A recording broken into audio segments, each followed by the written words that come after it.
Halo, kita jumpa kembali dalam kuliah untuk mata kuliah KPM 235, Teori-teori Sosiologi dalam Praktek Pengembangan Masyarakat.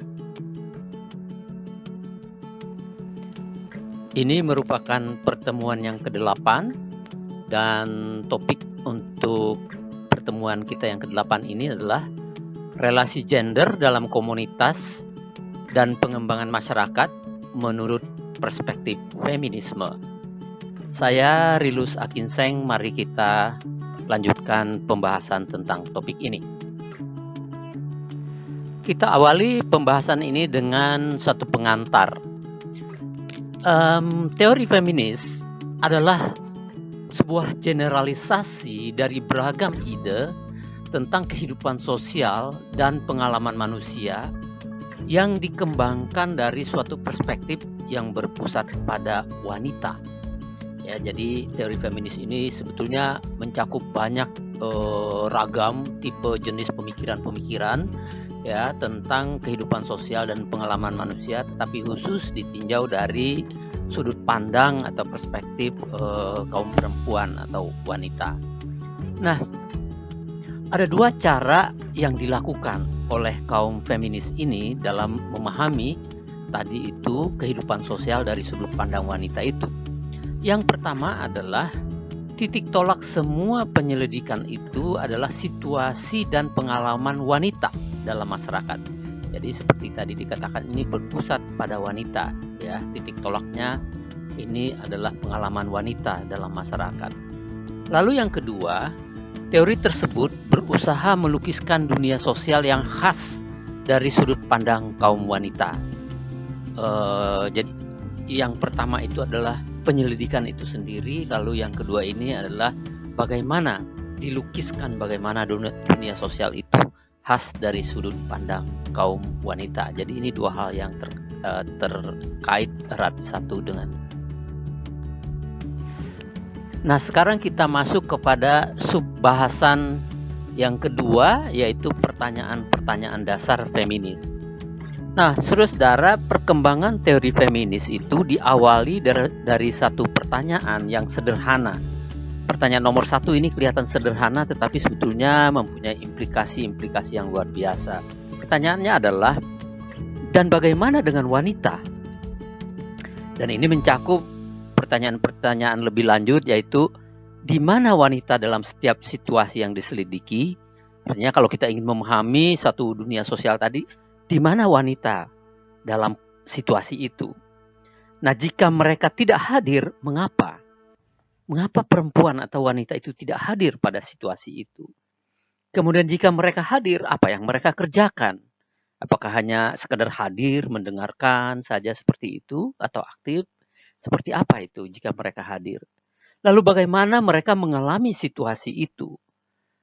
Ya, karena yang mereka alami mungkin sama sekali berbeda dengan yang lain, misalnya kaum laki-laki. Lalu kemudian apa kontribusi mereka terhadap situasi itu? Ya. Dan yang berikutnya adalah apa artinya itu bagi mereka? Nah, inilah pertanyaan-pertanyaan dasar yang kelihatan sederhana, tetapi untuk menjawab ini merupakan satu pertanyaan mendasar yang nanti akan membongkar seluruh keberadaan apa yang dialami oleh kaum wanita itu. Ini adalah pertanyaan pertama.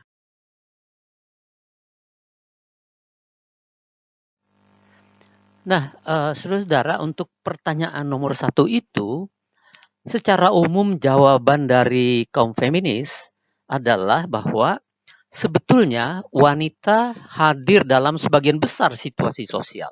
Jadi apapun situasi sosial itu, sebetulnya wanita umumnya atau sebagian besar situasi sosial itu ada wanita di sana, bukannya tidak ada. Nah, kemudian jawaban yang berikut, jika mereka atau wanita itu tidak hadir, itu bukan karena mereka kurang mampu atau karena kurang berminat. Jadi kalau mereka tidak hadir itu justru karena ada kesengajaan. Ya, ada kesengajaan yang menyisihkan mereka sehingga mereka tidak hadir.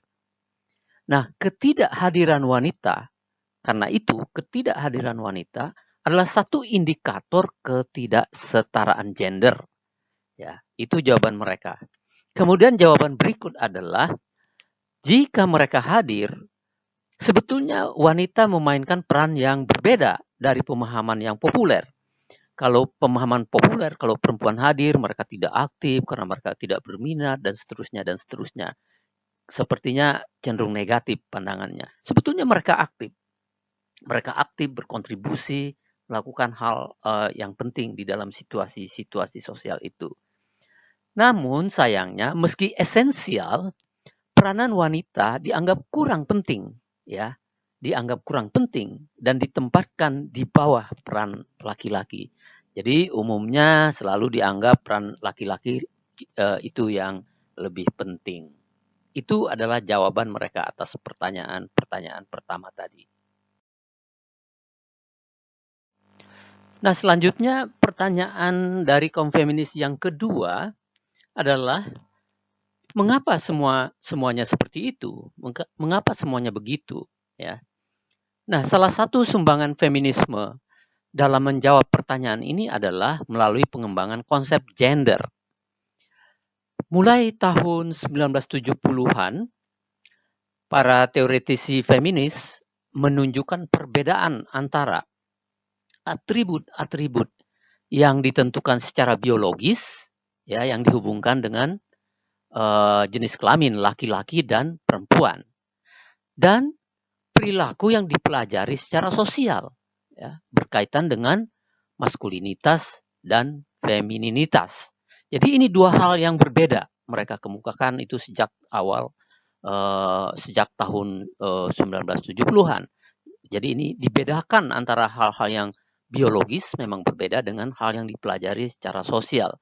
Nah, yang kedua ini, yang perilaku dipelajari secara sosial ini, dikatakan itu adalah yang disebut dengan gender.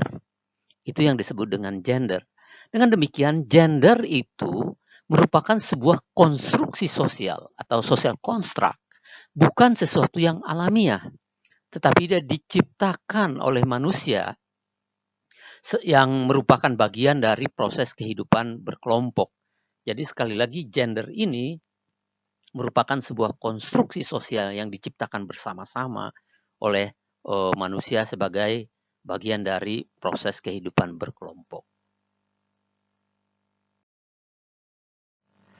Nah, selanjutnya pertanyaan yang ketiga dari kaum feminis ini adalah bagaimana kita dapat mengubah dan memperbaiki dunia sosial agar menjadi tempat yang lebih adil bagi semua orang.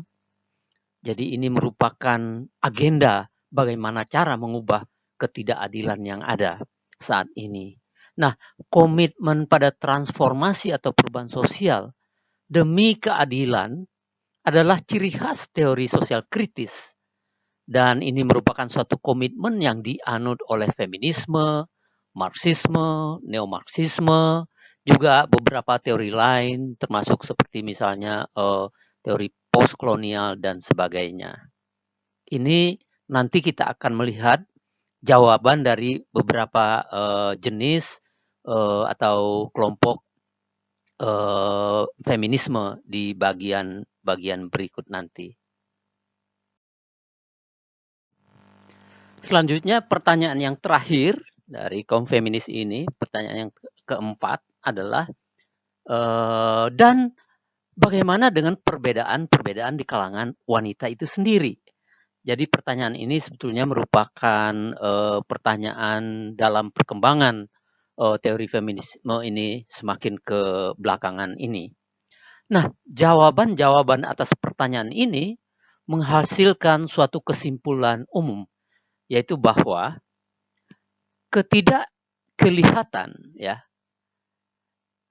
atau ketidakterlihatan atau ketidaknampakan, kemudian ketidaksetaraan atau perbedaan, dan perbedaan peran dalam hubungannya dengan laki-laki yang mencirikan secara umum kehidupan wanita, itu atau dengan kata lain perbedaan antara laki-laki dan wanita, itu dipengaruhi secara mendalam oleh lokasi wanita itu sendiri, yaitu oleh kelasnya, dia dari kelas mana, kemudian ras juga, kemudian usia, kemudian pilihan afeksional, kemudian status perkawinan, agama, etnisitas, dan juga lokasinya di dalam tatanan global. Jadi berbagai unsur lokasi wanita ini itu akan mempengaruhi bagaimana ketidaksetaraan dan perbedaan peran antara laki-laki dan perempuan. Ini merupakan jawaban umum dari kaum feminis atas pertanyaan-pertanyaan tadi. Nah, saudara-saudara, kita akan masuk kepada sub pokok bahasan yang ketiga. Ini merupakan inti dari teori-teori feminis ini, dan kita akan melihat ada beberapa variasi atau keragaman teori feminis kontemporer ini. Nah, saudara-saudara, bisa silahkan melihat di buku yang sudah disediakan oleh kami. Nah, kalau Anda lihat di buku itu di halaman 785 pada tabel 13.1 itu, di situ dijelaskan oleh penulis secara ringkas beberapa variasi teori feminisme kontemporer. Misalnya di situ yang pertama didasarkan pada perbedaan gender, itu ada dua kelompok feminisme, yaitu feminisme kultural, dan kemudian yang kedua adalah feminisme teori-teori sosiologi, yaitu eksistensial dan fenomenologi. Itu dua kelompok yang dimasukkan dalam perbedaan gender. Kemudian ada yang didasarkan pada ketidaksetaraan gender. Kalau tadi perbedaan, yang ini ketidaksetaraan gender, itu adalah feminisme liberal. Kemudian yang didasarkan pada konsep penindasan gender, itu ada dua, yaitu feminisme psikoanalitis dan feminisme radikal. Lalu kemudian yang berikutnya adalah berdasarkan konsep penindasan struktural. Di situ ada dua jenis feminisme, yaitu feminisme sosialis dan teori interseksionalitas. Dan yang terakhir itu adalah menginterogasi gender. Itu adalah yang perkembangan terkini, yaitu feminisme postmodernis. Nah, tetapi saudara, saya membatasi pembahasan ini hanya 4 saja yang akan saya bahas. Kalau saudara tertarik pada yang lain, silahkan untuk membacanya sendiri atau bisa juga ditanyakan kepada saya. Cuman ini karena keterbatasan, saya hanya akan membahas yang utama yang harus saudara ketahui. Yaitu yang pertama nanti kita akan membahas feminisme liberal, yang kedua feminisme radikal. Jadi tadi yang liberal itu masuk kepada kategori yang berbasis ketidaksetaraan gender dalam tabel tadi. Kemudian feminisme radikal itu masuk ke dalam penindasan gender. Lalu yang berikutnya adalah feminisme sosialis dan teori interseksionalitas itu masuk ke dalam dasar penindasan struktural. Itu yang akan kita bahas di slide-slide berikutnya. Sekarang kita masuk kepada variasi pertama dari feminisme, yaitu feminisme liberal. Nah, dikatakan bahwa feminisme liberal ini merupakan bentuk ekspresi utama dari teori ketidaksetaraan gender. Jadi teori ketidaksetaraan gender itu diekspresikan, ya, dinyatakan itu utamanya oleh teori feminisme liberal ini. Nah, argumentasi pokok mereka adalah bahwa sebetulnya wanita itu dapat mengklaim kesetaraan dengan pria, ya. Jadi wanita dapat mengklaim kesetaraan dengan pria berdasarkan kecakapan manusia yang hakiki. Jadi atau berdasarkan kemampuan manusia yang hakiki. Itu sebetulnya sama begitu ya antara laki-laki dan wanita. Nah, kemudian bahwa ketidaksetaraan gender itu adalah hasil dari pemolaan pembagian kerja yang seksis. Jadi sebetulnya ketidaksetaraan gender itu muncul menjadi terpola akibat dari pembagian kerja yang seksis.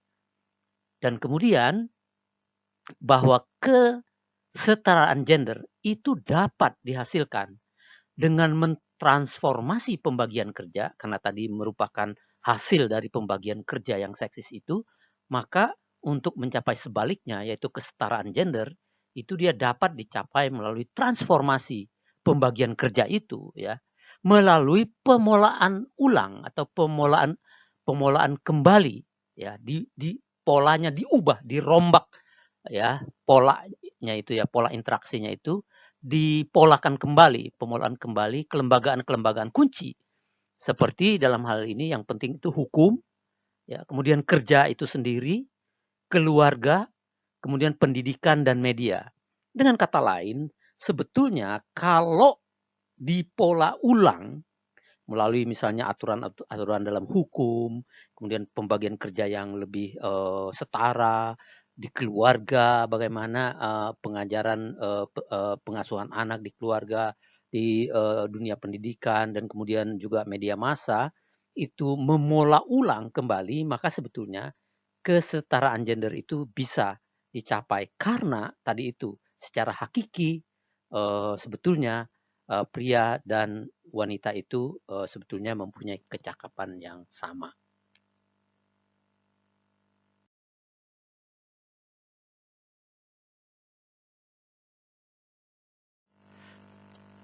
Berikutnya dijelaskan bahwa feminisme liberal itu bersandar pada kepercayaan bahwa ada 4 hal di sini, ya.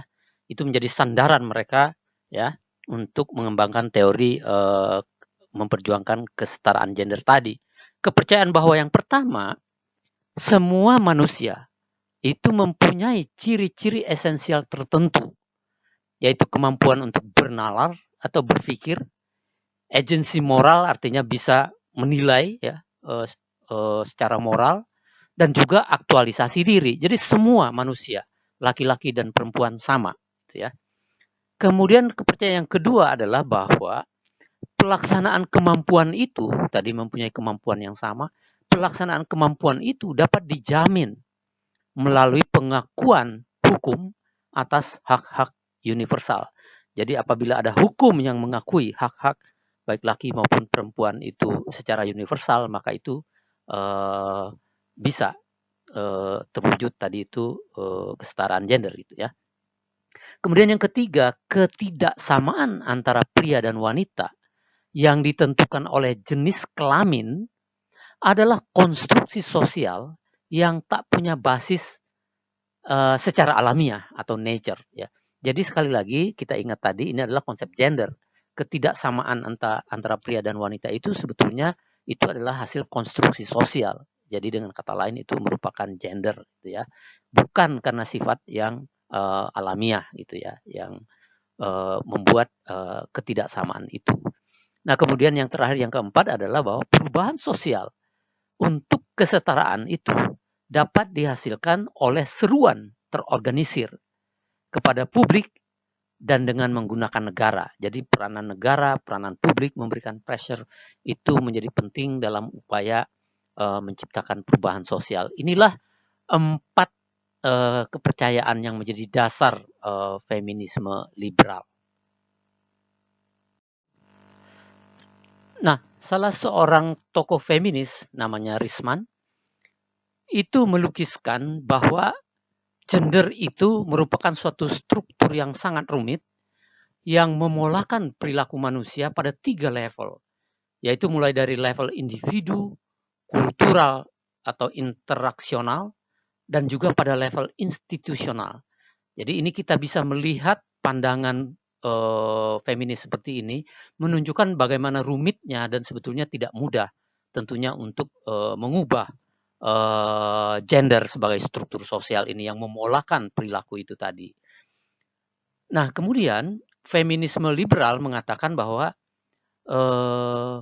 kerja di masyarakat modern ini umumnya terbagi ke dalam 2 ranah, ya. Dalam kehidupan sehari-hari ini pekerjaan itu dibagi ke dalam dua ranah, yaitu ranah publik dan ranah privat. Nah, wanita itu biasanya diasosiasikan dengan kerja di ranah privat, yaitu di rumah tangga, mengurus anak-anak, ya, mengurus dapur dan sebagainya. Ya, sementara pria itu biasanya diasosiasikan dengan ranah publik. Dan persoalannya di sini adalah karena justru di ranah publik itulah lokus imbalan, ya. Jadi tempat kerja-kerja yang ada imbalan itu justru di publik, ya. Seperti uang, ya, kita tahu gaji kan itu kalau kerja di publik itu, ya. Ada kekuasaan, ya, status, kebebasan, kesempatan-kesempatan untuk pertumbuhan dan juga harga diri. Itu justru berpusat adanya di publik. Sementara di private ini seolah-olah tidak dikenal gitu, ya, tidak dianggap penting. Nah, disinilah persoalannya. Lalu perempuan itu sendiri diasosiasikan dengan yang privat itu, sementara pria itu yang di publik. Dan ini menyebabkan suatu perbedaan yang mendasar antara wanita dengan pria. Nah, saudara-saudara, mudah-mudahan masih ingat tadi pertanyaan yang ketiga, ya, di depan tadi pertanyaan ketiga kaum feminis ini mempertanyakan soal bagaimana cara untuk mengubah supaya dunia ini, kehidupan sosial ini lebih adil untuk semua. Nah, para feminis liberal itu dalam memperjuangkan perubahan itu untuk mencapai yang lebih baik tadi itu, mereka melalui dua jalur, ya. Dua jalur, yaitu yang pertama jalur hukum. Jadi di jalur hukum inilah perjuangan bagaimana supaya ada undang-undang, aturan-aturan dan sebagainya yang menunjang, ya, menjamin kesetaraan antara wanita dan pria. Jadi melalui jalur formal legal hukum, gitu, ya. Tapi yang kedua juga mereka berjuang melalui atau dengan cara seruan pada kemampuan manusia membuat penilaian moral yang bernalar atau yang logik, gitu, ya. Jadi ini diserukan kepada publik, ya, yaitu kapasitas publik tergerak oleh argumen untuk keadilan. Jadi ini menyentuh kesadaran, lalu orang lalu oh iya ya, kita juga perlu memperjuangkan hal ini, gitu, ya. Kalau pertama tadi melalui aturan-aturan hukum gitu, tapi yang kedua ini melalui penyadaran, awareness, ya, moral pendekatannya ke situ. Nah, kemudian mereka mendesak agar diberi kesempatan pendidikan dan ekonomi yang sama. Nah, ini dalam seruan-seruan ini, gitu, ya. Itu mereka mendesak agar diberi kesempatan pendidikan dan ekonomi yang sama kepada wanita dan laki-laki. Jadi jangan ada diskriminasi, gitu, ya. Kemudian juga tanggung jawab yang sama dalam kegiatan rumah tangga. Jadi urusan dapur, mencuci misalnya gitu, itu bukan harus perempuan yang lakukan. Laki-laki juga bisa kok, gitu. Dan kita tahu sekarang kan juru masak sekarang kan kayak chef itu banyak yang laki-laki kok. Jadi tanggung jawab dalam kegiatan rumah tangga mestinya juga sama mereka serukan antara laki dan perempuan.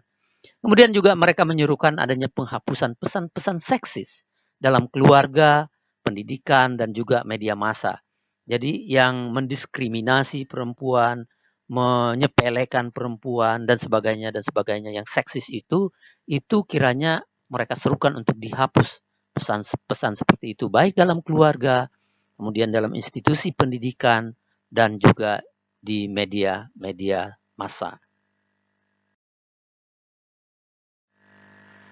Nah, bagian terakhir untuk feminisme liberal ini, yaitu bagi para feminis liberal, ya, tatanan gender yang ideal adalah ketika setiap individu bertindak sebagai agen moral yang bebas dan bertanggung jawab memilih gaya hidup yang paling cocok baginya, ya, dan pilihan tersebut diterima serta dihargai apapun pilihan itu. Jadi itulah tatanan gender yang ideal bagi mereka. Artinya ada kebebasan untuk kaum wanita untuk memilih baik gaya hidup, ya, apa gaya hidup yang paling cocok, dan kemudian pilihan tersebut juga diterima dan dihargai. Itu merupakan tatanan gender yang ideal dalam pandangan para feminis liberal ini. Dan mereka memandang bahwa kondisi ideal ini merupakan suatu yang dapat meningkatkan praktik kebebasan dan kesetaraan secara umum. Jadi apa yang mereka perjuangkan itu sebetulnya justru untuk meningkatkan kebebasan dan kesetaraan secara umum. Ini merupakan nilai-nilai universal demokrasi yang diperjuangkan secara umum sebetulnya. Jadi apa yang diperjuangkan oleh kaum feminis liberal ini sejalan dengan pemikiran-pemikiran demokrasi secara umum seperti itu. Sekarang kita masuk kepada tipe yang kedua atau kelompok kedua dari feminisme, yaitu feminisme radikal. Nah, sebelum menjelaskan lebih jauh, perlu diingat dalam penggolongan feminisme di tabel 13.1 halaman 785 tadi, ya, bahwa feminisme radikal ini masuk ke dalam kategori dasarnya adalah penindasan gender. Jadi dalam kelompok itu dia. Nah, teori-teori penindasan gender ini melukiskan situasi wanita merupakan atau sebagai konsekuensi dari hubungan-hubungan yang langsung antara pria dan wanita. Nah, di mana dalam hal ini, dalam hubungan langsung ini, pria mempunyai kepentingan fundamental dan konkret ya di dalam mengendalikan, memanfaatkan dan menindas wanita, yakni dalam praktik dominasi. Itu pandangan secara umum dari mereka yang tergolong penindasan gender ini. Nah, selanjutnya bagi para teoretisi penindasan gender ini, bahwa kondisi wanita adalah didominasi dan ditindas oleh laki-laki. Inilah pandangan utama mereka ya, bahwa wanita itu didominasi dan ditindas oleh laki-laki. Nah, mengapa itu terjadi? Kita akan lihat penjelasan lebih lanjut. Berikutnya kita masuk ke dalam penjelasan lebih jauh tentang feminisme radikal ini. Nah, feminisme radikal dibangun atas dasar dua kepercayaan pokok. Ya, yang pertama bahwa wanita memiliki nilai positif absolut sebagai wanita itu sendiri. Jadi bukan karena hal-hal lain, tetapi sebagai wanita itu sendiri, kaum wanita mempunyai nilai positif yang absolut. Lalu kemudian yang kedua, dekat sekali dengan yang sudah diuraikan di atas tadi, bahwa wanita itu ditindas di segala tempat dan mereka ditindas dengan kekerasan oleh sistem yang disebut dengan sistem patriarki. Inilah dua kepercayaan yang menjadi dasar ya dibangunnya teori feminisme radikal. Nah, selanjutnya, saudara, para feminis radikal melihat bahwa dalam setiap lembaga dan dalam tatanan stratifikasi yang paling dasar, yakni heteroseksualitas, kelas sosial, kasta, ras, etnisitas, usia dan gender, sistem dominasi dan subordinasi, sistem yang paling fundamental dari semuanya itu adalah sistem patriarki. Jadi dari semua sistem tatanan stratifikasi sosial tadi, yang paling fundamental atau mendasar itu adalah sistem patriarki, yaitu di mana laki-laki menjadi penguasa yang atau mendominasi dan perempuan menjadi subordinat. Nah, kemudian sistem patriarki bukan hanya merupakan sistem dominasi dan submisi yang pertama dalam sejarah. Jadi dalam pandangan mereka bahwa sistem patriarki ini merupakan sistem yang pertama ya, sistem dominasi dan submisi atau submission yang pertama di dunia dalam sejarah. Tetapi ia masih terus merupakan sistem ketidaksetaraan yang paling meresap. Jadi pervasif dalam bahasa Inggrisnya dikatakan dan langgeng. Model dominasi ini ia merupakan model dominasi dasar yang ada dalam masyarakat. Jadi selain tadi merupakan yang tertua, tapi dia juga terus langgeng ya, dan dia paling meresap di dalam masyarakat. Dan kemudian ini merupakan model dominasi dasar yang ada dalam masyarakat.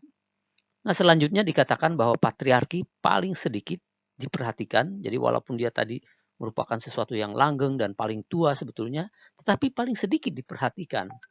Namun walaupun begitu, tetapi sebetulnya sistem patriarki ini merupakan struktur ketidaksetaraan sosial yang paling signifikan.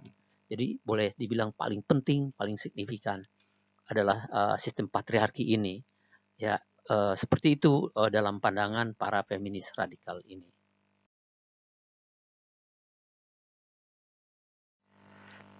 Nah, seperti kita sudah jelaskan sebelumnya bahwa dalam pandangan kaum feminis radikal ini bahwa patriarki itu merupakan bentuk penindasan yang paling mendasar gitu ya. Nah, bagaimana sebetulnya kok bisa muncul patriarki ini? Menurut kaum feminis radikal ini, patriarki ada itu sebagai bentuk yang hampir universal terjadi. Mengapa? Karena pria mempunyai sumber kuasa atau kekuasaan yang mendasar, yaitu kekuatan fisik untuk membangun kontrol. Nah, bermula dari kekuatan fisik untuk membangun kontrol inilah, maka dia mampu mengakumulasi kekuatan-kekuatan yang berikutnya. Seperti dikatakan yang berikutnya ini, ketika patriarki sudah ada, maka sumber kuasa yang lain, yaitu ekonomi, ideologi, hukum, bahkan emosional, juga dapat dikuasai untuk menopang kekuasaan yang sudah ada. Itulah sebabnya maka terbentuklah atau muncullah patriarki ini. Nah, seperti kita ingat di penjelasan di bagian awal, selalu salah satu agenda kaum feminis ini adalah bagaimana untuk melakukan perubahan, memperbaiki kondisi sosial yang represif itu. Nah, bagaimana cara mengalahkan patriarki? Dengan kata lain, menurut kaum feminis radikal ini, ada 3 hal yang perlu dilakukan menurut mereka untuk mengubah keadaan atau mengalahkan patriarki ini. Yaitu yang pertama, harus dimulai dari penataan ulang secara mendasar atas kesadaran kaum wanita itu sendiri. Sehingga setiap wanita menyadari nilai dan kekuatan dirinya sendiri. Jadi ini pada level kesadaran individual untuk setiap perempuan itu perlu untuk ditata ulang. Bahwa mereka punya kekuatan sendiri, punya nilai sendiri, begitu ya. Dan yang kedua, menolak tekanan patriarkal untuk melihat dirinya sebagai orang yang lemah, tergantung, dan orang kelas 2. Jadi, kaum wanita harus menolak tekanan itu, yang menganggap mereka lemah, tergantung, dan orang kelas 2. Dan yang ketiga, adalah membangun kerjasama dengan wanita yang lain, tanpa memandang perbedaan di antara mereka. Membangun persaudaraan wanita yang berbasis luas untuk mendapatkan kepercayaan, dukungan, apresiasi, dan pertahanan bersama. Jadi yang ketiga ini merupakan membangun kekuatan kolektif para wanita tanpa memandang perbedaan di antara mereka. Membangun kesatuan kolektif untuk melakukan pertahanan bersama, bahkan perlawanan bersama. 3 cara inilah yang ditawarkan oleh para feminis radikal untuk melakukan perubahan atau mengalahkan patriarki. Sekarang kita masuk kepada tipe atau varian yang ketiga dari beragam feminisme ini, yaitu feminisme sosialis. Nah, kembali seperti tadi, kalau kita kembali ke tabel 13.1 di halaman 785 itu, maka kita dapat melihat bahwa feminisme sosialis ini adalah termasuk dalam kelompok penindasan struktural, ya. Di situ penindasan struktural. Nanti juga bersama-sama dengan yang bagian berikutnya, yaitu teori interseksionalitas. Itu dua hal itu, dua variasi ini masuk ke dalam kelompok yang dikatakan di situ sebagai penindasan struktural. Nah, teori-teori penindasan struktural ini mengakui bahwa penindasan itu dihasilkan dari fakta bahwa beberapa kelompok orang itu memperoleh keuntungan langsung dari pengendalian, pemanfaatan, dan penundukan kelompok orang lain. Nah, ini pandangan dasar dari para penganut teori penindasan struktural ini.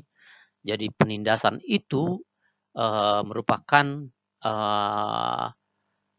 hasil dari kenyataan bahwa beberapa kelompok orang itu justru memperoleh keuntungan langsung dari pengendalian maupun pemanfaatan hingga penundukan kelompok orang lain.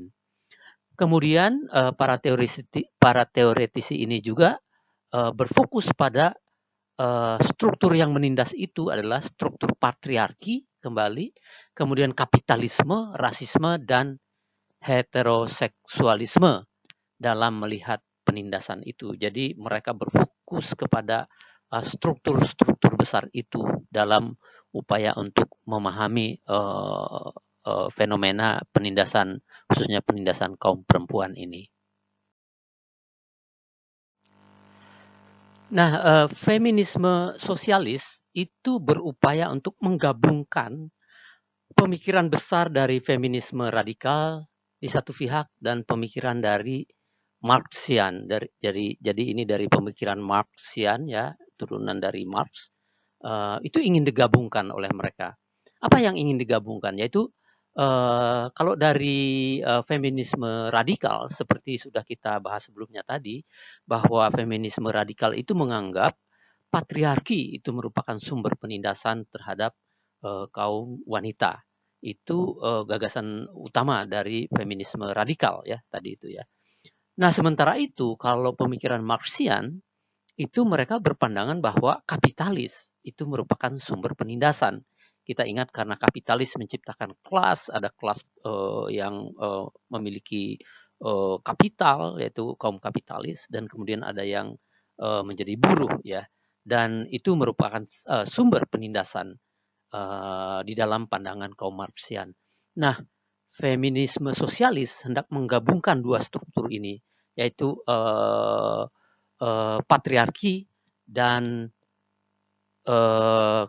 kapitalisme menjadi dua struktur utama yang menyebabkan penindasan. Selanjutnya, feminisme sosialis itu menerima analisis Marxian tentang relasi kelas dalam kapitalisme sebagai satu struktur penindasan utama. Jadi itu kan pemikiran Marx ya, bahwa relasi kelas dalam kapitalisme itu merupakan struktur penindasan utama. Dan ini diterima oleh kaum feminisme sosialis. Namun mereka menolak analisis Marxian yang menganggap bahwa patriarki itu adalah hasil samping atau byproduct dari sistem kapitalisme tersebut atau proses dari produksi ekonomi yang sama, artinya dari sistem kapitalisme tersebut. Jadi kaum Marxian memandangnya yang utama itu adalah kelas, sementara patriarki itu hanyalah byproduct dari sistem kapitalisme tersebut. Kemudian berikutnya, para feminisme sosialis juga setuju dengan feminis radikal bahwa patriarki walaupun dia berinteraksi dengan kondisi ekonomi, tetapi dia merupakan struktur penindasan yang independen. Jadi sekali lagi bukan sekedar byproduct dari atau hasil samping dari kapitalisme, melainkan dia merupakan sebuah struktur sosial penindasan yang independen. Nah, feminis sosialis berupaya menyatukan pengetahuan ganda ini, artinya pengetahuan dari Marxian tadi itu sebagian, lalu kemudian pemikiran dari feminis radikal, yaitu pengetahuan mengenai penindasan di bawah kapitalisme dan penindasan di bawah patriarki. Itu mereka berupaya untuk menyatukan ke dalam satu penjelasan yang utuh mengenai semua bentuk penindasan sosial. Dan karena itu maka dikenal ada yang menggunakan istilah kapitalis patriarki. Artinya itu menggabungkan antara pemikiran dari Marxian yaitu kapitalis sebagai satu struktur penindas, sementara dari kaum feminis radikal itu patriarkinya. Nah, walaupun tadi itu ada yang menggunakan istilah kapitalis patriarki misalnya, tetapi istilah yang umum digunakan adalah dominasi dan subordinat. Jadi ada kelompok yang mendominasi dan kemudian ada yang kelompok didominasi atau kelompok subordinat. Nah, selanjutnya menariknya, feminisme sosialis juga mengkaji penindasan yang terjadi di antara sesama wanita itu sendiri. Jadi ini mereka justru melihat bahwa sebetulnya penindasan pun terjadi di antara sesama wanita. Misalnya wanita dari kelas atas atau kelas kapitalis mungkin, itu bisa saja melakukan penindasan terhadap wanita kelas bawah atau kelas miskin. Dan itu saya kira bisa kita jumpai ya, hingga saat ini terjadi memang adanya penindasan antar sesama wanita seperti itu.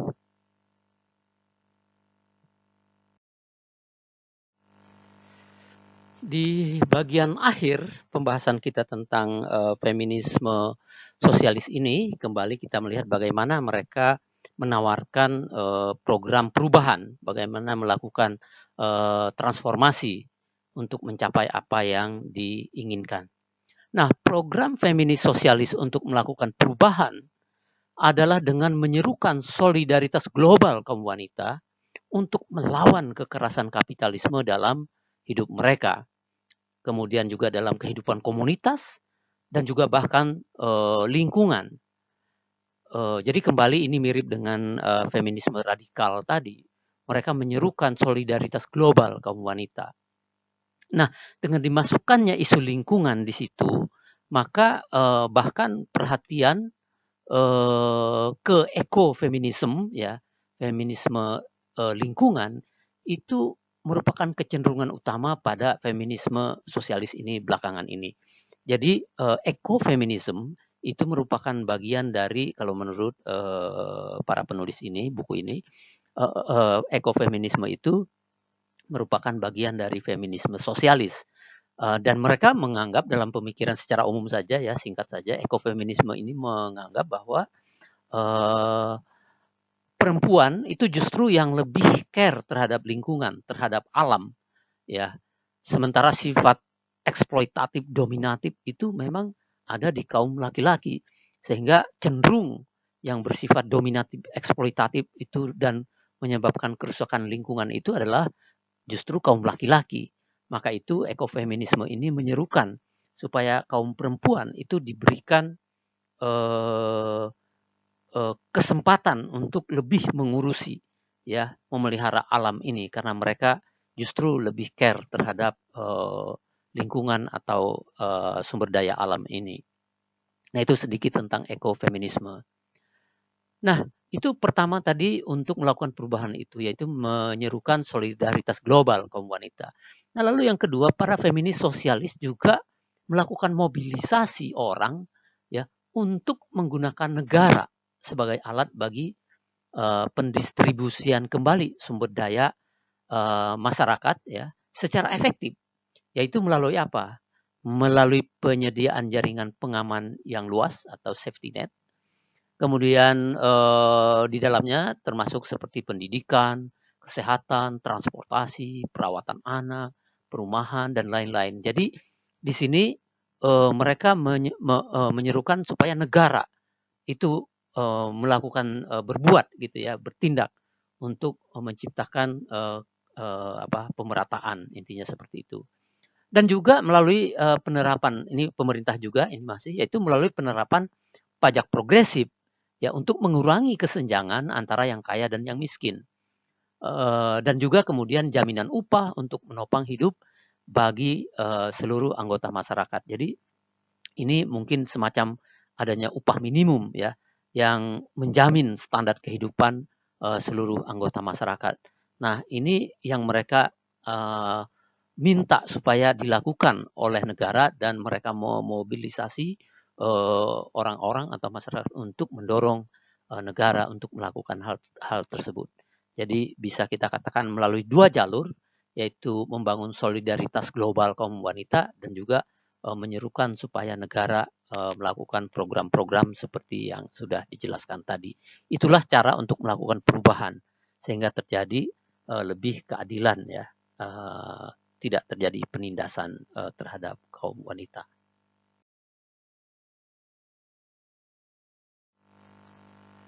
Nah, bagian terakhir yang akan dibahas di dalam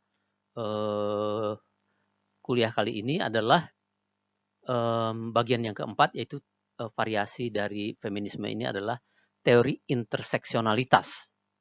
Interseksionalitas ini kalau saya terjemahkan secara bebas ke dalam bahasa Indonesia, kira-kira itu adalah persilangan, atau ada juga yang menggunakan istilahnya perpotongan ya, atau persilangan. Nah, isu sentral bagi teori interseksionalitas ini, teori persilangan ini adalah pemahaman bahwa penindasan yang dialami oleh wanita itu terjadi pada beragam konfigurasi dan derajat intensitasnya juga beragam, gitu ya. Jadi penindasan itu tidak sama dialami oleh semua perempuan, ya, tapi terjadi pada beragam konfigurasi dengan derajat intensitasnya juga beragam. Nah, sementara semua wanita memang berpotensi mengalami penindasan berbasis gender, namun wanita ditindas secara berbeda-beda oleh persilangan tatanan ketidaksetaraan sosial lainnya. Sehingga ini dikenal istilah faktor penindasan dan privilege, ya, keistimewaan itu, atau ada yang menggunakan istilah matriks dominasi, ya, atau matriks domination. Nah, ini mencakup, ya, bukan hanya gender, tetapi juga kelas sosial, ras, lokasi global, preferensi seksual, dan usia. Jadi berbagai unsur struktural ini, perpotongan atau persilangan dari berbagai unsur inilah, atau di sini istilahnya faktor penindasan inilah, yang lalu menghasilkan seperti apa pengalaman konkret dari tiap-tiap wanita itu. Jadi bukan hanya ditentukan oleh satu saja, misalnya tadi soal patriarki misalnya, tetapi ini persilangan dari berbagai faktor istilahnya di sini. Selanjutnya, melanjutkan yang tadi, variasi persilangan ini akan mengubah pengalaman sebagai wanita. Jadi tergantung persilangan apa, misalnya ras gitu ya, dengan kelas itu ya. Nah, persilangan antara berbagai faktor ini itu akan mengubah pengalaman sebagai wanita. Nah, perubahan atau diversitas ini mesti diperhatikan dalam membangun teori tentang pengalaman wanita. Jadi makanya dikasih tanda kutip karena seolah-olah wanita itu seragam gitu, padahal tidak. Ini harus diperhatikan bagaimana perubahan atau diversitas dari persilangan ini. Nah, argumen dalam teori interseksionalitas ini adalah bahwa persilangan itu sendirilah yang menghasilkan pengalaman khusus atas penindasan itu oleh kaum wanita. Jadi bukan hanya sesuatu misalnya gender tambah ini gitu ya, tetapi justru persilangan ini yang menentukan. Nah, dengan demikian seseorang tidak akan memperoleh penjelasan yang memadai, dikatakan, jika menggunakan strategi hanya tambahan saja pada gender, misalnya gender plus ras, plus kelas, plus seksualitas gitu. Tetapi yang mereka tawarkan adalah justru persilangan antara semua faktor itu akan menentukan seperti apa pengalaman konkret dari tiap-tiap wanita. Nah, teori persilangan itu mengakui hubungan yang mendasar antara ideologi dan kuasa.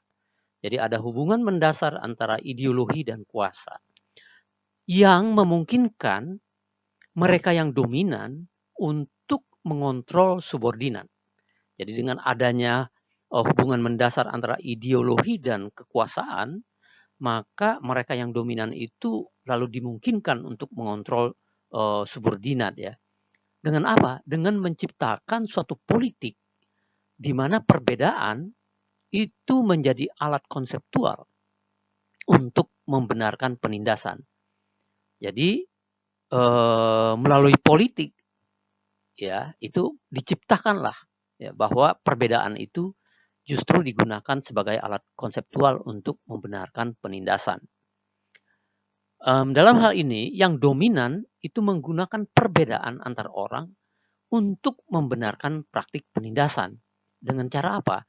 Yaitu dengan menerjemahkan perbedaan itu menjadi model inferioritas, superioritas.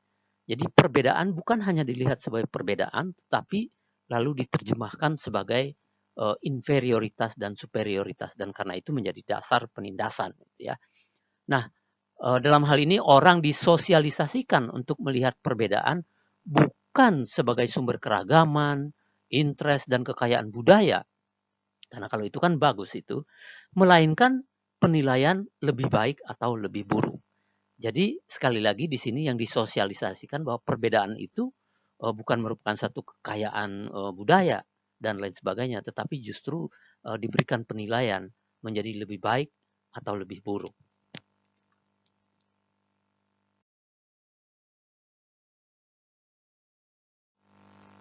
Nah, bagian akhir dari ini seperti yang lain-lain tadi adalah soal agenda perubahan. Nah, seperti apa agenda perubahan yang ditawarkan? Nah, kaum teoretisi interseksionalis ini dalam pengembangan agenda untuk perubahan, teori persilangan ini kembali ke pengetahuan orang-orang yang tertindas. Ya, jadi mereka menekankan kembali kepada soal pengetahuan orang-orang yang tertindas itu dan prinsip-prinsip evaluatif mereka tentang keyakinan dan keadilan, ya, yang telah lama dianut oleh mereka. Jadi itu perlu untuk dilihat kembali dan kemudian mungkin perlu diubah begitu ya, soal pengetahuan dan prinsip keyakinan mengenai keadilan yang ada pada orang-orang yang tertindas itu. Nah, kemudian teori ini menyatakan pentingnya untuk kaum tertindas itu memberikan kesaksian dan juga memprotes dan mengorganisir tindakan-tindakan untuk melakukan perubahan di dalam konteks komunitas yang tertindas itu. Jadi kembali ini soal gerakan sosial ya sebetulnya. Jadi penting itu untuk memberi kesaksian, memprotes, mengorganisir, lalu melakukan perlawanan, melakukan perubahan. Itu yang ditawarkan oleh para pemikir interseksionalitas ini. Sebelum menutup kuliah ini, saya ingin mengatakan bahwa kalau kita melihat dari keseluruhan variasi-variasi dari pemikiran kaum feminis ini tadi, maka sebetulnya kita bisa mengambil relevansi atau pembelajaran yang penting dalam konteks kita melakukan pemberdayaan masyarakat. Yaitu ketika kita melakukan pemberdayaan masyarakat, maka penting untuk dilihat sebetulnya, jangan kita lupa untuk melihat bagaimana seperti pertanyaan-pertanyaan awal tadi ya, bagaimana dengan perempuan, apa yang terjadi dengan mereka gitu ya, sehingga kita dalam melakukan pemberdayaan itu tidak menganggap misalnya komunitas atau masyarakat desa itu sebagai masyarakat yang seragam gitu ya. Maka pembelajaran penting dari kaum feminis ini, kelompok perempuan ini, kelompok wanita ini perlu diperhatikan secara khusus karena kadang-kadang mereka memang tidak terlihat begitu ya karena berbagai ketidakadilan. Kemudian bentuk-bentuk ketidakadilan atau penindasan apa yang dialami oleh kaum wanita sehingga mereka perlu mungkin istilahnya kurang tepat dibantu atau ditolong supaya mereka dapat lebih berdaya lagi sehingga mereka tidak mengalami penindasan-penindasan yang memang tidak selayaknya terjadi pada mereka. Nah, saudara-saudara, itu sebagai penutup dan ingin saya katakan bahwa uraian ini sepenuhnya diambil dari buku yaitu yang ditulis oleh Ritzer, yang buku aslinya itu 2008, judulnya adalah Modern Sociological Theory ya, edisi ke-7, dan juga terjemahannya. Jadi baik yang asli dalam bahasa Inggrisnya maupun terjemahannya itulah yang menjadi sumber dari uraian ini. Baik, saudara-saudara, demikian yang bisa saya sampaikan. Selamat belajar, semoga berhasil. Sampai jumpa di lain kesempatan.